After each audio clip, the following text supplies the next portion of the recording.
प्यारे बच्चों, स्वागत है आप सभी का। हम लोग पढ़ रहे हैं 12th क्लास की unit atom, molecule and nuclei. और पिछले लेक्चर में हमने आपको बताया था थॉमसन एटम मॉडल के बारे में, लेकिन उसमें कुछ ड्रॉबैक्स थे। उसमें एटम की जो न्यूक्लियस है उसके बारे में कुछ भी नहीं बताया गया, और एक लिमिटेशन ये भी थी कि जो रदरफोर्ड ने एक एक्सपेरिमेंट किया, अल्फा पार्टिकल स्कैटरिंग एक्सपेरिमेंट, और उसमें अल्फा पार्टिकल गोल्ड फॉइल से लार्ज एंगल पर या 180 डिग्री पर स्कैटर हो जाती है। उस चीज को, या यूं कहिए कि उस बात को, थॉमसन एटम मॉडल एक्सप्लेन नहीं कर पाया।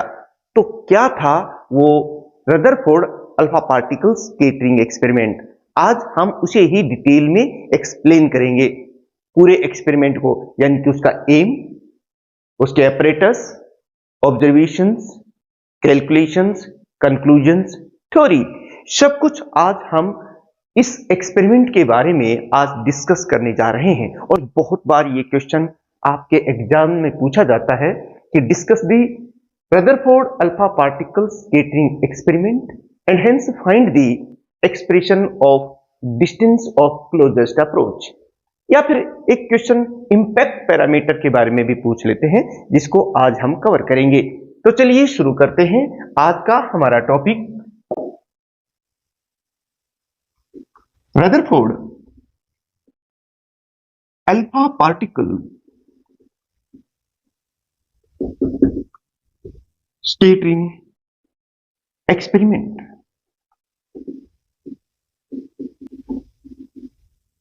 प्यारे बच्चों, जैसा कि सभी एक्सपेरिमेंट में जो जो स्टेप्स होते हैं वो सब कुछ 1 बाय 1 करके हम यहां डिस्कस करेंगे, और बहुत ही आसान भाषा में। अगर आप बिना स्किप किए एक बार इसको देख लेंगे तो ये आर्टिकल आपका तैयार हो जाएगा। देखिए, सबसे पहले मैं बात कर रहा हूं कि एम क्या है। एम आप पहले से ही जानते हैं। The aim of this experiment is to discover the nucleus of the atom, पता है। अब हम बात करेंगे ऑपरेटर से। इसमें कौन कौन सी चीजें यूज होती हैं उनकी हम बात कर लेते हैं। तो प्यारे बच्चों देखिए, इसमें एक लेड कैविटी होती है, लाइक दिस। मेरे साथ साथ आप लिखते जाएं, क्योंकि पहले मैं आपको समझाऊंगा और फिर मैं आपको बताऊंगा कि एग्जाम में आपको कैसे लिख के आना है। तो यहां से देखिए कि यहां पर ये एक लेड कैविटी है, जिसके अंदर सोर्स ऑफ अल्फा पार्टिकल को रखा जाता है। लेड कैविटी को इसलिए कि ये जो रेडियो एक्टिव रेज इसमें से निकलती हैं सोर्स ऑफ अल्फा पार्टिकल से, ये काफी हानिकारक होती हैं हेल्थ के पॉइंट ऑफ व्यू से। अगर हम देखते हैं तो उनको, इसलिए इसे कहां रखा जाता है? लेड कैविटी में रखा जाता है। अभी मैं इसके बारे में आपको बताऊंगा, लेड कैविटी। और इसके अंदर ही ये जो आप देख रहे हैं ना, यही है हमारा source of alpha particle, polonium वगैरह जो आप कह सकते हैं, सोर्स ऑफ अल्फा पार्टिकल। उसके बाद यहां से एक बहुत ही फाइन पिन होल होती है, जिसमें से अल्फा पार्टिकल्स निकलते हैं। और यहां पर देखिएगा आप, एक लेड स्लिट और रखी जाती है, यह भी लेड की ही बनी होती है। इस तरीके से, क्योंकि जो भी अल्फा पार्टिकल्स इधर या इधर आते हैं, ये उनको भी एब्जॉर्ब कर लेती है, और सिर्फ उन अल्फा पार्टिकल्स को जो इस फाइन पिन होल से निकलते हैं ना, ये उनको सिर्फ आगे जाने देती है। ये देखिए, ये अल्फा पार्टिकल्स आगे जा सकते हैं। ये हमारी क्या है? ये लेड स्लिट है, लेड स्लिट। ये एक तरह की लेड की बनी हुई एक प्लेट है, जिसमें एक फाइन पिन होल है। ये क्या काम करती है? ये जो अल्फा पार्टिकल्स इसमें से बाहर आते हैं, ये इस बीम को नेरो कर देती हैं, बिल्कुल नेरो ऐसे, और ये अल्फा पार्टिकल्स फिर आगे जाते हैं। उसके आगे एक गोल्ड फॉइल होती है, ये समझ लीजिए बहुत ही पतली एक गोल्ड की परत होती है, एटॉमिक थिकनेस के अबाउट आप समझ सकते हैं इसको। ये बहुत ही फाइन और थिकनेस की होती है। ये गोल्ड फॉइल है,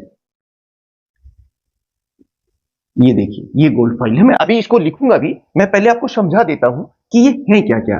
ये गोल्ड फॉइल है प्यारे बच्चों।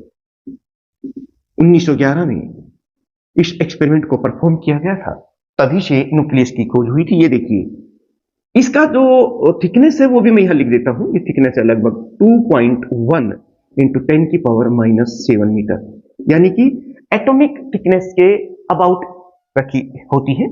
और यहां पर ये जो हमारे अल्फा पार्टिकल्स आते हैं, ये इस गोल्ड फॉइल से टकराते हैं और फिर स्केटर हो जाते हैं। अब जो स्केटर होते हैं, तो ये अल्फा पार्टिकल कितने अल्फा पार्टिकल्स जा रहे हैं, उनको डिटेक्ट करने के लिए एक अल्फा पार्टिकल डिटेक्टर होता है। वो एक तरह से ये इस टाइप से होती है, इसके चारों तरफ ये 3 डायमेंशनल पिक्चर है। और ये जिंक सल्फाइड एक मान लीजिए, समझ लीजिए प्लेट ही है। जब भी कोई अल्फा पार्टिकल ये इसके चारों तरफ इस तरह से रखी 3 डायमेंशनल होती है ऐसे, और इसके अंदर से ये अल्फा पार्टिकल्स जो है एंटर करते हैं, और जब ये अल्फा पार्टिकल्स यहां जाकर के स्ट्राइक करते हैं तो एक लुमिनेंस या यूं कहिए कि एक चमक पैदा करते हैं। तो और जहां ये स्ट्राइक करते हैं वहीं ऐसा होता है। तो आप इसको कह सकते हैं अल्फा पार्टिकल डिटेक्टर। ये अल्फा पार्टिकल डिटेक्टर है। It is the you can say plate of the zinc sulfide on which when these alpha particles strike, then they create the luminance, और एक तरह से वहां चमक पैदा करी जैसे मैं बताया था। और फिर ये अल्फा पार्टिकल्स कुछ इस तरह से और कुछ इस तरह से भी आते हैं, हम उनके बारे में बात करेंगे। लेकिन फिलहाल हमें पता चल गया है कि हमारे अपरेटस में क्या क्या है, मतलब इसमें क्या क्या है। चलिए पहले इसके बारे में लिख लेते हैं, उसके बाद हम इसकी ऑब्जर्वेशंस और कंक्लूजन्स और दूसरी बातें करेंगे। ये तो हम सभी जानते ही हैं कि जो हमारे अल्फा पार्टिकल्स होते हैं वो 2 हीलियम 4 न्यूक्लियाई होती है। यही alpha particle having 2 unit positive charge and 4 unit mass, यानी कि हमारे प्रोटॉन से 4 गुना हैवी होते हैं और 2 गुना इन पर चार्ज होता है। ये सारी बात हो गई। तो इस अपरेटस के बारे में मैं लिख देता हूं पहले। ये देखिए, आप इसको इस तरह से लिखेंगे पेपर में। इट कंसिस्ट ऑफ, देखिए अपने आप ही आपको समझ में आ जाएगा। Number 1, inlet cavity in which source of alpha particle is placed.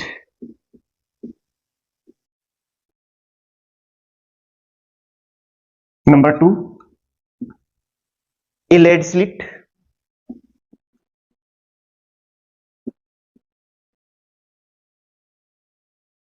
which is used to make the beam of alpha particle narrow। बिल्कुल अपनी भाषा में, सिंपल लैंग्वेज में समझ करके जब आप लिखेंगे तो पूरे नंबर आपको मिलेंगे, और एक बार में ये आपको आर्टिकल समझ में आ जाएगा। अभी हम जो हैं उसके बारे में लिख रहे हैं। नेक्स्ट देखिए, 3rd, gold foil. Gold foil of atomic thickness.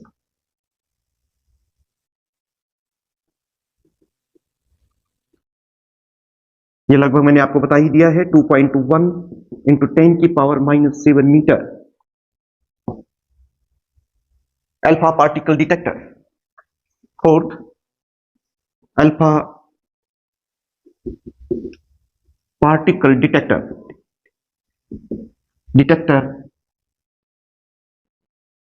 With rotatable stand कह दीजिए, और it is circular which is made up of the zinc sulphide. तो प्यारे बच्चों देखिए, ये तो हो गए हमारे अपरेटस। अब हम ये देखेंगे कि इसकी ऑब्जर्वेशंस क्या है, मतलब हम इस एक्सपेरिमेंट में क्या चीज ऑब्जर्व कर रहे हैं। और उस ऑब्जर्वेशन से क्या कंक्लूजन रदरफोर्ड ने निकाला हम उसको भी लिखते जाएंगे। बस आप इतना करें कि स्क्रीनशॉट लेते हुए अपने नोट्स बना लें, हालांकि नोट्स का लिंक आपको डिस्क्रिप्शन में भी मिल जाएगा।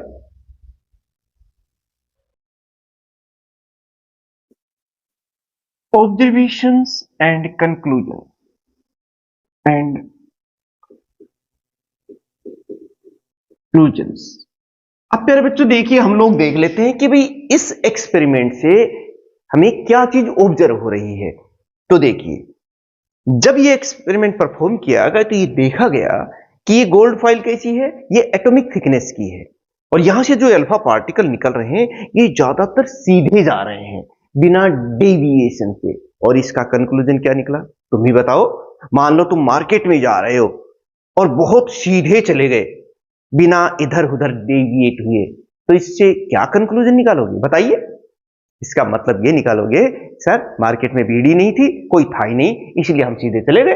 अगर कोई होते तो हम उससे इधर उधर स्केटर भी होते, लेकिन यहां क्योंकि भीड़ कम थी इसीलिए हम सीधे चले गए। मार्केट का ज्यादातर हिस्सा खाली था, ये कहोगे। ये बात यहां पर भी है कि इन एटम्स में से ज्यादातर अल्फा पार्टिकल सीधे चले गए बिना डेविएशन के।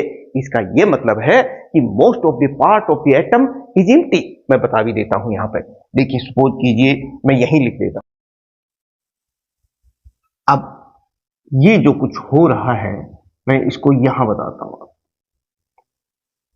ये समझ लीजिए यहां पर ये एटम्स हैं और यहां से ये अल्फा पार्टिकल ऐसे आ रहे हैं।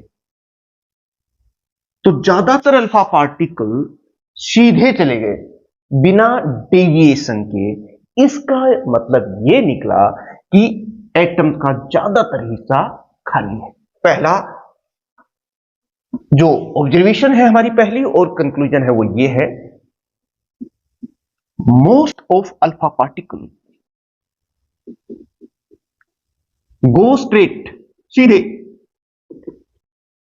विदाउट डेविएशन, सीधे यहां टकरा रहे हैं सीधे जाकर के, without deviation. This shows that, इससे क्या कंक्लूजन निकाला, that most of the part of atom is empty. मतलब एटम का ज्यादातर हिस्सा खाली। नंबर 2 देखिए, a small number of alpha particle scatter at small angle.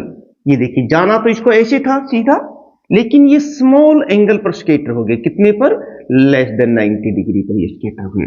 ये अल्फा पार्टिकल्स आ ही रहे हैं इधर से, alpha particles. Small number of alpha particles scatter at small angle. A small number of alpha particles scattered are scattered at small angle। ये यानी कि angle of skating जो है वो 90 डिग्री से कम है। जैसा कि आप देख रहे हैं कि अल्फा पार्टिकल आए स्मॉल एंगल पर स्केटर हो गए। ये जो एंगल है ना ये बहुत ही कम है, ये देखिए लेस देन। सम अल्फा पार्टिकल्स ऐसा ही कर रहे हैं। ऐसा ये हो सकता है कि भाई यहां पर जो है पॉजिटिव चार्ज होगा, थॉमसन ने ये बात बताई थी ना उसके तहत, कि इसकी वजह से इनमें डेविएशन हो गया होगा। और कुछ अल्फा पार्टिकल, प्यारे बच्चों ये देखिए, ये अल्फा पार्टिकल को जाना तो इसको इधर था लेकिन वो गए इधर। इसका मतलब ये जो एंगल ऑफ स्केटरिंग है ये ग्रेटर देन 90 डिग्री है, बहुत ही कम। A very small number of alpha particles scatter at large angle। Third point हम यही लिखेंगे, a very small number of alpha particles scatter at large angle। Large angle पर skater हो रहे हैं। अब एक और जो महत्वपूर्ण इसमें एक ऑब्जर्वेशन हुई कि ये देखिए, ये अल्फा पार्टिकल्स यहां आया और इसको जाना तो इधर था, लेकिन ये 180 डिग्री पर, यानी कि ऐसे जाना था और ऐसे वापिस हो गया, 180 डिग्री पर स्केटर हुआ, बाउंस बैक हो गया। लेकिन ऐसा होता है हजारों में कोई एक, लगभग 20,000 में से कोई एक अल्फा पार्टिकल जो है वो लार्ज एंगल पर स्केटर हो रहा है। ऐसा क्यों हो रहा है? यहां मेन मुद्दा है, मेन पॉइंट है जो थॉमसन एटम मॉडल एक्सप्लेन नहीं कर पाया था। उन्होंने कहा कि ये ऐसा इसलिए हो रहा है, हम ये तो जानते हैं कि अल्फा पार्टिकल बहुत हैवी होता है कंपैरेटिवली, हमारे प्रोटॉन से तो 4 गुना हैवी होता है, लेकिन ये इतना हैवी होते हुए भी स्केटर हो गया। इसका मतलब यह है कि एटम के सेंटर में थोड़ी सी जगह ऐसी है जहां उस एटम का पूरा चार्ज, पॉजिटिव चार्ज और लगभग ज्यादातर मास वहीं पर इकट्ठा है और उसे कहा गया न्यूक्लियस। जो अल्फा पार्टिकल न्यूक्लियस की सिद्ध में आते हैं, क्योंकि वो बहुत ही एक नैरो, बहुत ही छोटी जगह है लेकिन बहुत हैवी है और बहुत ज्यादा पॉजिटिव चार्ज है, उसकी वजह से ये अल्फा पार्टिकल लार्ज एंगल पर स्केटर हो जाते हैं और इस छोटे से हिस्से को कहा न्यूक्लियस, और यहीं से हुई न्यूक्लियस की खोज जो एक्सपेरिमेंटली वेरीफाई हो गई। तो चलिए इस पॉइंट को भी लिख लेते हैं, यानी कि आप ये लिखेंगे ए फ्यू, मतलब बहुत ही कम, हजारों में एक, a few alpha particle scatter at large at 180 degree. क्यों ये स्केटर हुए 180 डिग्री पे? Because this shows that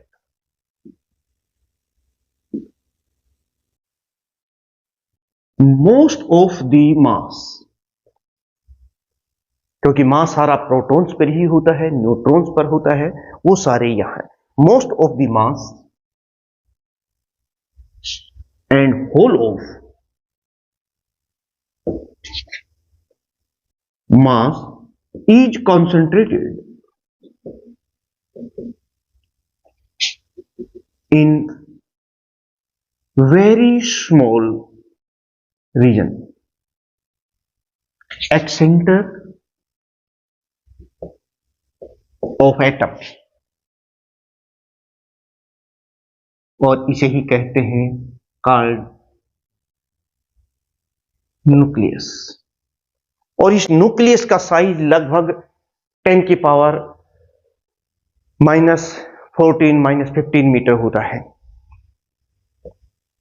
this size of nucleus is about 10 की पावर -15 मीटर, लगभग, ये वेरी करता है। तो प्यारे बच्चों, इस एक्सपेरिमेंट के ये थी ऑब्जर्वेशंस एंड कंक्लूजन्स, आपको समझ में आ गई होंगी। प्यारे बच्चों, अब हम देखेंगे कि ये जो साइज ऑफ न्यूक्लियस है ये कहां से पता चला इस एक्सपेरिमेंट में। वो डिस्टेंस ऑफ क्लोजेस्ट अप्रोच से पता चला कि जो अल्फा पार्टिकल है वो इस न्यूक्लियस के कितना क्लोज जा पाता है, ये उसकी बाउंड्री तक ही तो गया होगा। तो न्यूक्लियस के सेंटर और अल्फा पार्टिकल के सेंटर के बीच की जो क्लोजेस्ट डिस्टेंस है उसे ही हम कहते हैं डिस्टेंस ऑफ क्लोजेस्ट अप्रोच। वो मैं बताऊंगा, आप एक और स्क्रीनशॉट ले लीजिए, फिर देखिए मैं आपको आगे समझाता हूं। और अगर ये चीज आपके समझ में आ रही है और इसी तरीके से हर आर्टिकल को आप समझना चाहते हैं आपके एग्जामिनेशन पॉइंट ऑफ व्यू से, आपके कंपटीशन एग्जाम के पॉइंट ऑफ व्यू से, तो आप इन दोनों ही चैनल्स को सब्सक्राइब कर लीजिए जिनका लिंक डिस्क्रिप्शन में है। लाइक शेयर भी कर दीजिए और एक स्क्रीनशॉट ले लीजिए। Distance of closest approach.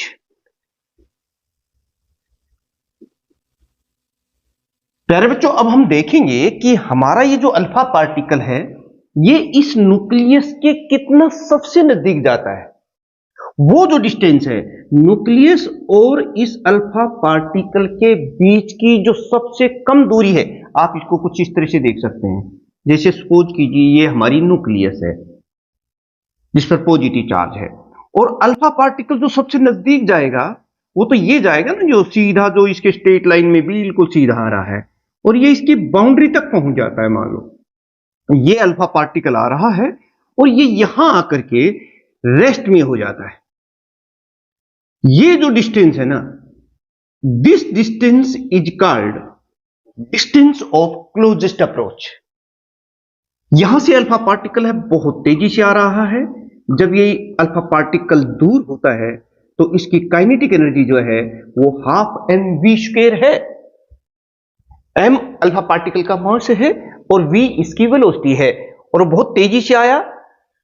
और जो मिनिमम डिस्टेंस है उसे हम कहते हैं डिस्टेंस ऑफ क्लोजेस्ट अप्रोच, यानी कि दी minimum distance between the center of the nucleus and the alpha particle is called distance of closest approach। यही होगी लगभग न्यूक्लियस के साइज को दर्शाएगी। पहले तो हम इसकी डेफिनेशन लिख देंगे कि ये क्या है, जो मैं आपको बता चुका हूं। उसके बाद हम इसका एक्सप्रेशन निकालेंगे, फार्मूला निकालेंगे। वो कैसे निकालेंगे? बहुत आसान है कि जब अल्फा पार्टिकल दूर होता है तो उसकी काइनेटिक एनर्जी है और वो अप्रोच कर रहा है इस न्यूक्लियस की तरफ आ रहा है।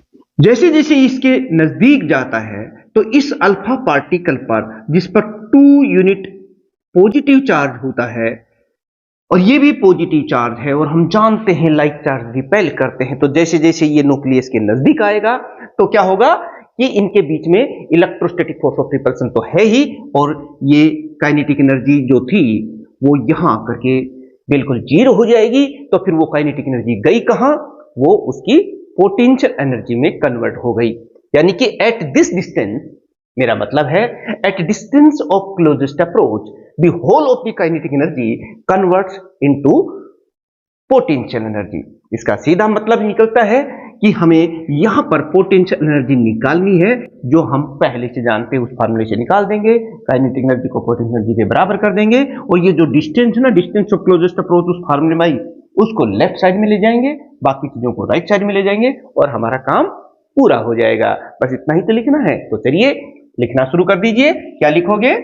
इट इज दी, मेरा मतलब है डिस्टेंस ऑफ क्लोजेस्ट अप्रोच से, it is the minimum distance, distance between center of, मैं यहां लिख देता हूं, center of nucleus and alpha particle. It is denoted by R naught.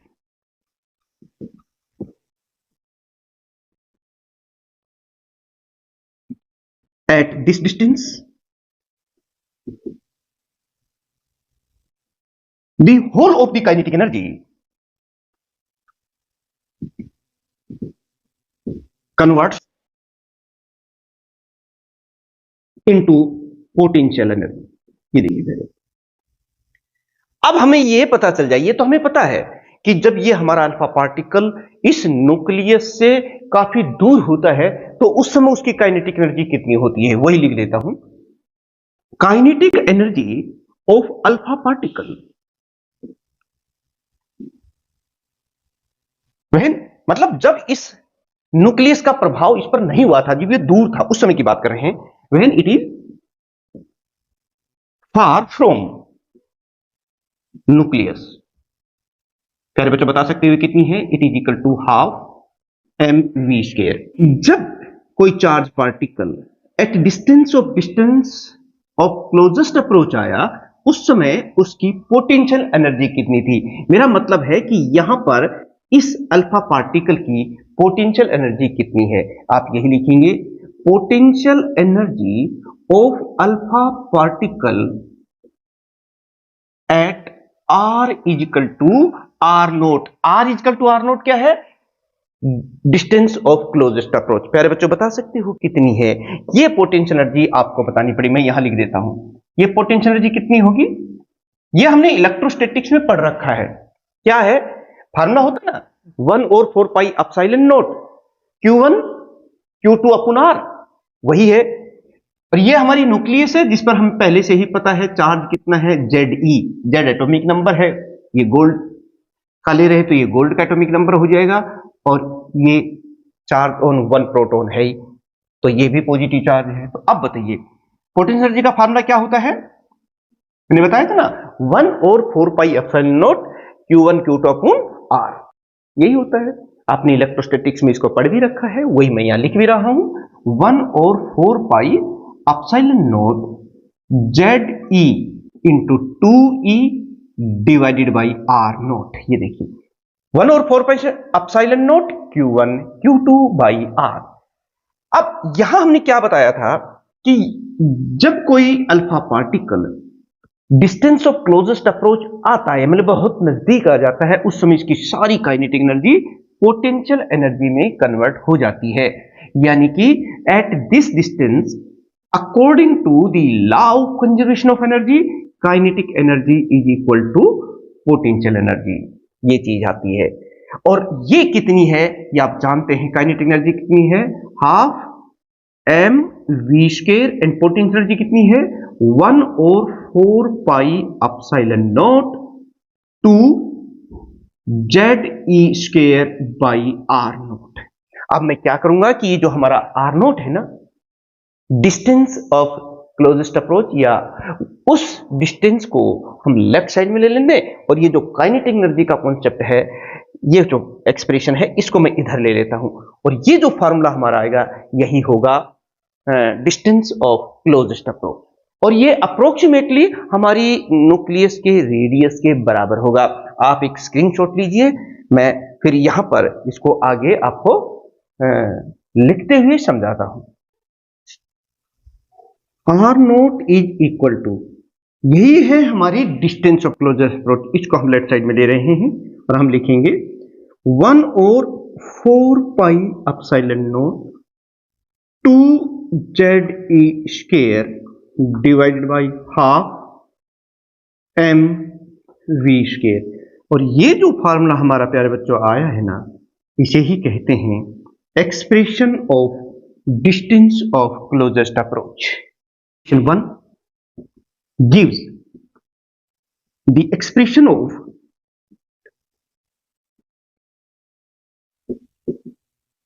distance of closest approach।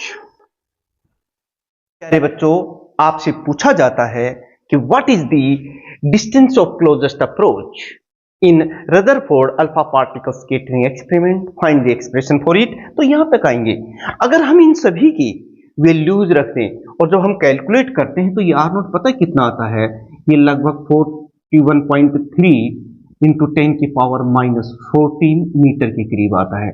और इसको हम अप्रोक्सीमेटली अगर लिखना चाहें तो 4.13 इंटू 10 की पावर माइनस 15 लिख सकते हैं मीटर, और इसे ही कहते हैं 4.13 फर्मी।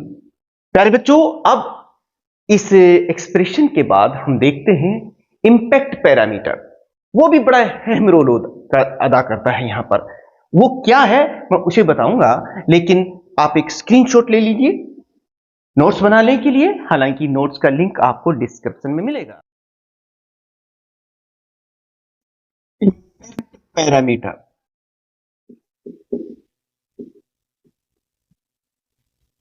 प्यारे बच्चों, ये भी बहुत ही इंपॉर्टेंट टर्म है जो इस रदरफोर्ड अल्फा पार्टिकल एक्सपेरिमेंट में से संबंधित ही है।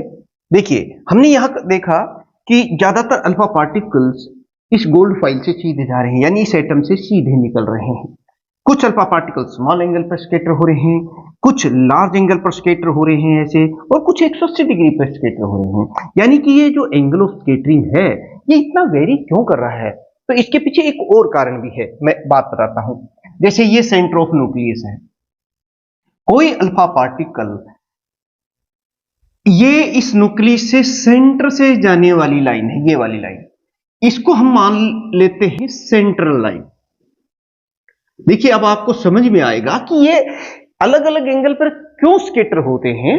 क्या इस एंगल का कोई और भी पैरामीटर है जिस पर ये डिपेंड करता है? बिल्कुल है, उसी पैरामीटर को तो हम इंपैक्ट पैरामीटर कहते हैं। देखिए मैं यहां बताता हूं आपको कि कोई अल्फा पार्टिकल यहां है मान लो, और ये आ रहा है ऐसे, ये आया, ये जो आप देख रहे हैं यहां आया, और यहां आकर के जैसे ही न्यूक्लियस के फील्ड में एंटर किया, यानी कि इस अल्फा पार्टिकल न्यूक्लियस का प्रभाव हुआ, तो ये स्कैटर हुआ किसी एंगल पर।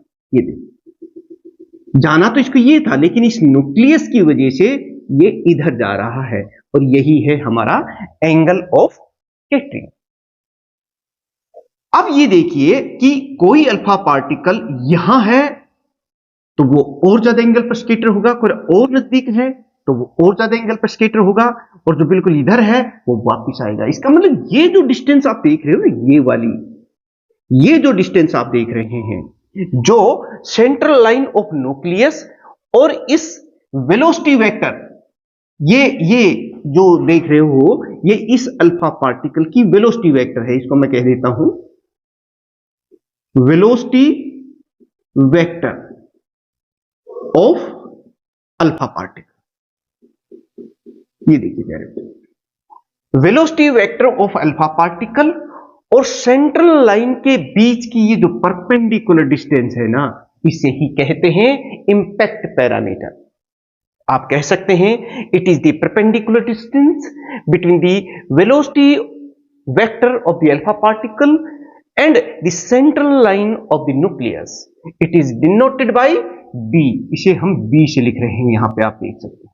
बस यही चीज अब आपको यहां लिखनी है। आप लिखेंगे it is the perpendicular distance between velocity vector of alpha particle and central line of nucleus. It is denoted by B.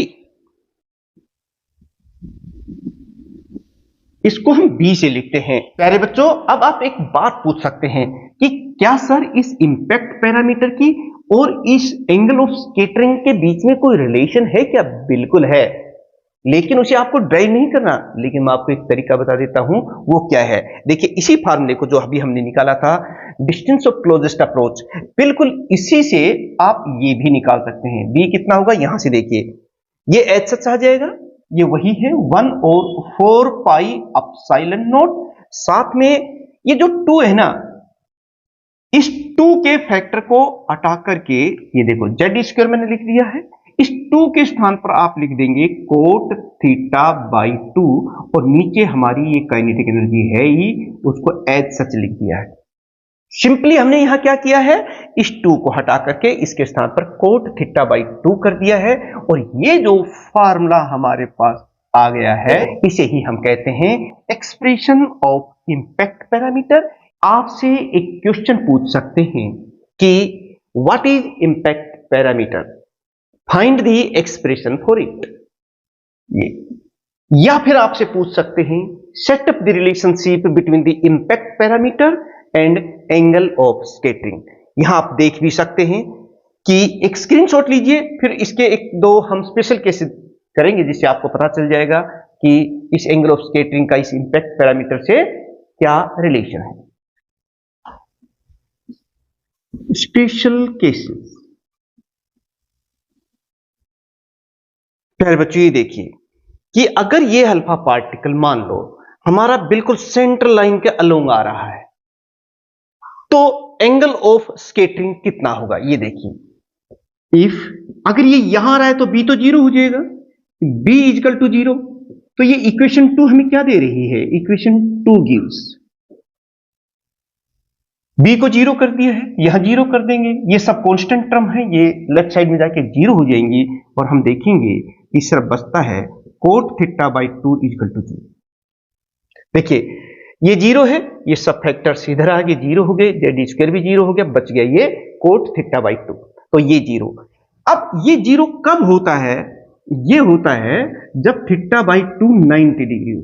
हम जानते हैं कोट 90 जो है वो 0 होता है, तो ये हो गया। तो यहां से थीटा कितना हो गया, थीटा हो गया 180 डिग्री। इसका मतलब ये हुआ कि कोई अल्फा पार्टिकल बिल्कुल न्यूक्लियस की सेंट्रल लाइन के अलोंग आता है, या तो वो 180 डिग्री पर स्केटर होता है। इसी तरीके से अगर हमें ये इंपैक्ट पैरामीटर पता हो, देखिए जो जितना नजदीक रहेगा वो उतने ही ज्यादा एंगल पर स्केटर होगा, जितना दूर होता चला जाएगा उतना ही ये एंगल ऑफ स्केटरिंग कम होता चला जाएगा, और जो ज्यादा ही दूरी है वो फिर सीधा निकलता है, वहां पर थीटा 0 हो जाएगा। तो इस तरीके से इंपैक्ट पैरामीटर की सहायता से हम पहले ये बता सकते हैं कि उसका एंगल ऑफ स्केटरिंग कितना होगा। तो प्यारे बच्चों, इस तरीके से हमने Rutherford alpha particle scattering experiment को बहुत डिटेल में आपको समझा दिया है, और मुझे पूर्ण विश्वास है कि एक बार देखते ही, जैसा कि मैंने लेक्चर के स्टार्टिंग में वादा किया था कि एक बार अगर आप इसको बिना स्किप किए देखेंगे तो आपके समझ में आ जाएगा, और अगर ये आ गया है तो इन्हें लाइक और शेयर जरूर कर लीजिएगा, और इन दोनों चैनल्स को जिनका लिंक डिस्क्रिप्शन में है उनसे आप इसे सब्सक्राइब कर लें, क्योंकि कंप्लीट फिजिक्स आपके एग्जाम्स के भी, बोर्ड एग्जाम्स के भी, और साथ में आपके कॉम्पिटिटिव एग्जाम्स के लिए भी हम आपको प्रत्येक आर्टिकल, प्रत्येक क्वेश्चन इसी तरीके से समझाने वाले हैं, और पीछे समझाया भी है। तो मिलते हैं एक और इंपॉर्टेंट आर्टिकल के साथ, जिसमें हम इस अल्फा पार्टिकल स्केटरिंग एक्सपेरिमेंट्स के जो रिजल्ट्स थे, जो रदरफोर्ड ने कंक्लूड किए थे, उनको एक जगह लिख देंगे, और वो हमारा होगा रदरफोर्ड एटॉमिक मॉडल। तो वो क्या था, उसके लिए आप नेक्स्ट लेक्चर की तरफ चलिए। तब तक मैं आप सभी स्टूडेंट्स का बहुत बहुत धन्यवाद करता हूं। इसी तरह से आप मन लगा करके पढ़ते रहिएगा, आगे बढ़ते रहिएगा। Thank you very much.